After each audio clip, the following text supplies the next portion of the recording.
को गालियां दी, हमारे बारे में आपत्तिजनक टिप्पणियां की, अनाप शनाप बोला, पर्सनल लाइफ के बारे में। अब उनको शायद पता चल गया होगा कि ये बातें पुरानी हो चुकी हैं।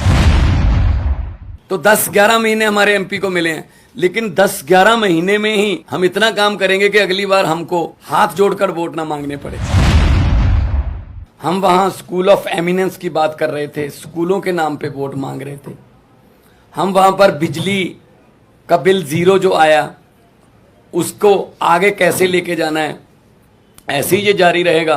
उसके लिए बिजली जो हमारा पीएसपीसीएल है उसका बजट हमने जो पे कर दिया उस पे वोट मांग रहे थे। हम इंफ्रास्ट्रक्चर से जो है उसके नाम पर वोट मांग रहे थे। हम व्यापारियों से बात कर रहे थे, किसानों से बात कर रहे थे, मजदूरों से बात कर रहे थे, हर एक की भलाई की बात कर रहे थे। इसीलिए ये बहुत ही अच्छी बात है कि लोग पॉजिटिव राजनीति को पसंद करने लगे। ये शुरुआत दिल्ली से हुई थी। जिन्होंने हमें मान सम्मान दिया, हम पर फूलों की वर्षा की, हमको अपने अपने कहीं ना कहीं बुला के मान सम्मान दिया, हमारी इज्जत की, मैं उनको तो बधाई देना ही चाहता हूं दिल से।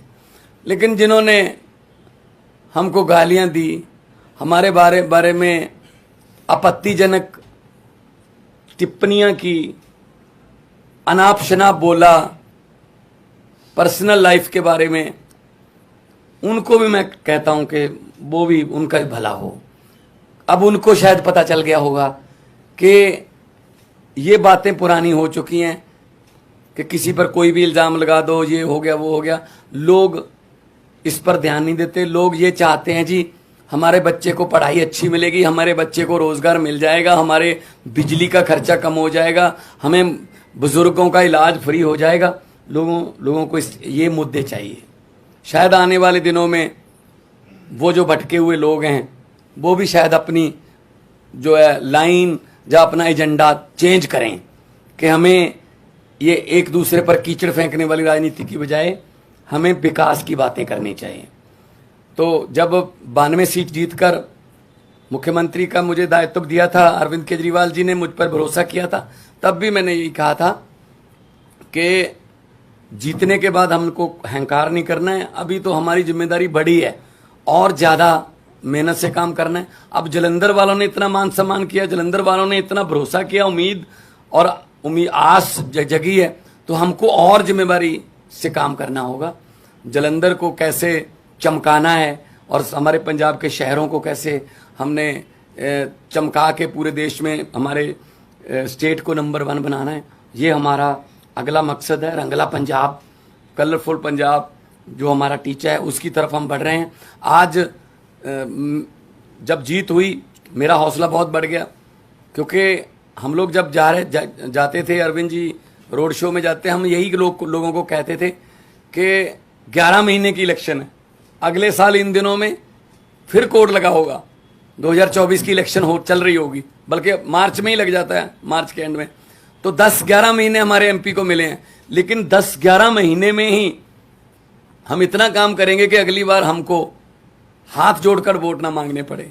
अगली बार हमारे काम और कामों के आधार पर जितना हमें समय मिला, पार्लियामेंट में जलंधर की आवाज़ पंजाब की आवाज़ बन के गूंजेगी, ये मुझे उम्मीद है। और आज लगभग 60,000 मतों से जीतना, और बाकी सभी इकट्ठे थे, ये बीजेपी, अकाली दल, बीएसपी, कांग्रेस, ये सब इकट्ठे थे। इनकी पीसी अलग अलग होती थी, बस एक घंटा पीसी में गैप होता था, कंटेंट सेम ही होता था, एक दूसरे को देते थे कि ये अब तुम ले जाओ, ये गालियां मैंने दी हैं, ये अब 3 बजे दे देना, वही गालियां 4 बजे वो देते थे। तो ये इकट्ठे मिलके लड़े। तो लेकिन लोगों ने इन सबको नकार दिया और लोगों ने आम आदमी पार्टी की जो सरकार है उसके वर्क कल्चर पर, उसके ईमानदारी के जो फतवा है, भी ईमानदारी का फतवा हमें दिया। जलंधर के लगभग 8.5 लाख से ज़्यादा लोगों ने वोट किया और हम उनकी आसों उम्मीदों पर पूरा उतरने की कोशिश करेंगे। और हमारी जिम्मेदारी, इसको हम जिम्मेदारी समझते हैं कि हम जलंधर के लोगों की उम्मीदों पर पूरा उतर सकें।